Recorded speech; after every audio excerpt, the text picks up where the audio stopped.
Bonsoir à tous. Merci d'être venus nombreux pour participer à cet événement. Pour ceux qui ne me connaissent pas, mais bon, je crois que j'ai été un peu introduite déjà. Je suis Isa, la référente des Patriotes pour les Alpes-Maritimes. J'ai aussi l'honneur de faire partie de l'équipe nationale. Et il y a 4 ans, rien ne le laissait présager. À l'époque, si on m'avait dit que je m'engagerais dans un mouvement politique, j'aurais répondu, moi, j'avais de la vie. Les politiques, tous les mêmes. En fait, ce n'est pas un cas isolé, parce qu'au moins 2/3 des adhérents des Patriotes n'avaient jamais encore adhéré auparavant à un parti politique. Et étant donné que j'appelle pas mal d'adhérents, je pense que c'est même plus que les 2/3. Voilà.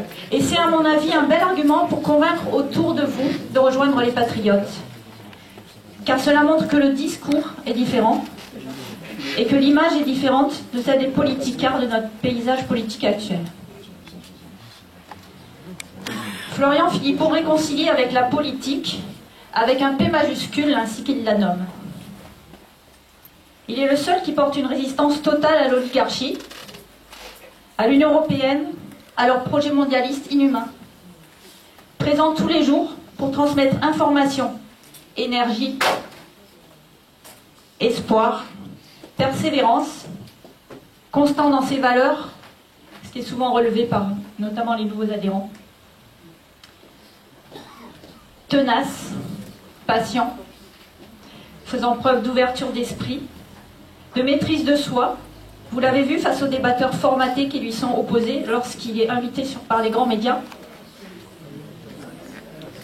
Il est proche des gens et à l'écoute, avec simplicité, humanité. Et il joint des actes à ses paroles.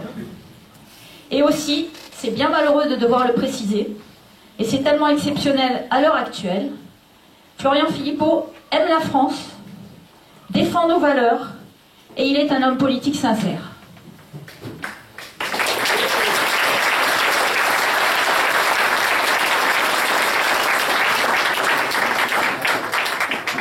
Florian donne envie de faire quelque chose pour son pays et pour ses semblables. L'union des forces se révélant indispensable contre la puissance de l'oligarchie, il œuvre depuis plusieurs années pour le rassemblement des souverainistes. Un premier événement inédit d'alliance dans la sphère patriote a eu lieu à l'occasion de la dernière élection présidentielle et des législatives. Dans la continuité, Florian Philippot a instauré une liste dans le cadre des élections européennes ouverte à tous les souverainistes en opposition aux mondialistes. Pourquoi voter et pour qui voter? Cela soulève les questions de l'abstentionnisme et du vote utile entre triples guillemets. Le vote utile n'est pas celui que les médias de propagande mettent en avant depuis des décennies, ce vote soi-disant utile pour les soi-disant oppositions. Ou l'art, encore une fois, de la manipulation. Et de toujours continuer à ne rien changer, ce qui est le but. Le vote utile pour les élections européennes, c'est de voter pour ses convictions, parce qu'il y a une prise en compte proportionnelle des votes. Il faut juste 5% des voix pour avoir des élus, et c'est tout à fait faisable. Surtout si nous arrivons à convaincre les abstentionnistes. Et donc je dirais que c'est le rôle de chacun de nous. S'abstenir, c'est plus que jamais contribuer à la pérennisation du système. Et cela empêche l'expression dans les institutions de voix différentes de la doxa. Les souverainistes véritables proposent la voie de la rupture avec le système, ce que souhaitent la plupart des abstentionnistes, qui ont été peu à peu dégoûtés par le pourrissement du milieu politique. Et la condition de base nécessaire pour cette rupture, c'est la sortie de l'Union européenne et donc le Brexit.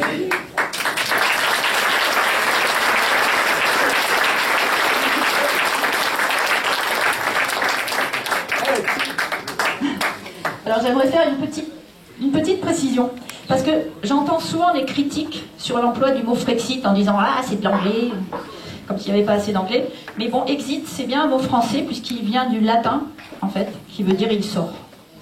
Donc, pour ceux qui vous disent que c'est de l'anglais, vous avez la réponse. c'est bien français.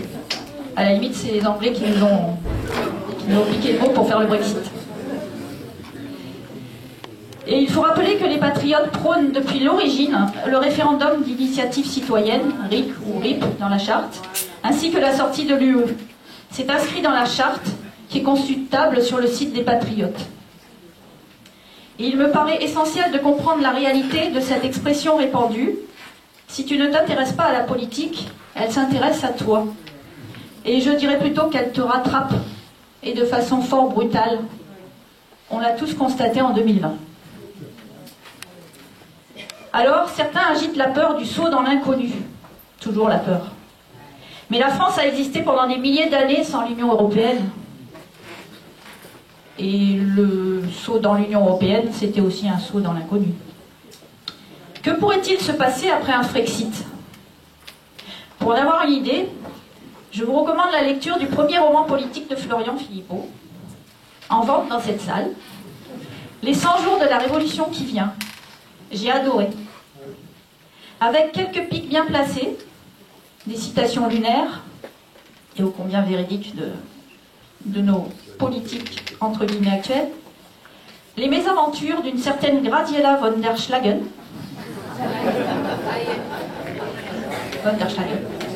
dans le livre. Voilà une façon fort plaisante de découvrir un programme politique de redressement de la France. Quant aux arguments pour la sortie de l'Union européenne, ils sont limpides lorsqu'on écoute le fondateur de notre mouvement Les Patriotes. Et justement, il est présent pour vous ce soir. Un immense merci à Florian Philippot.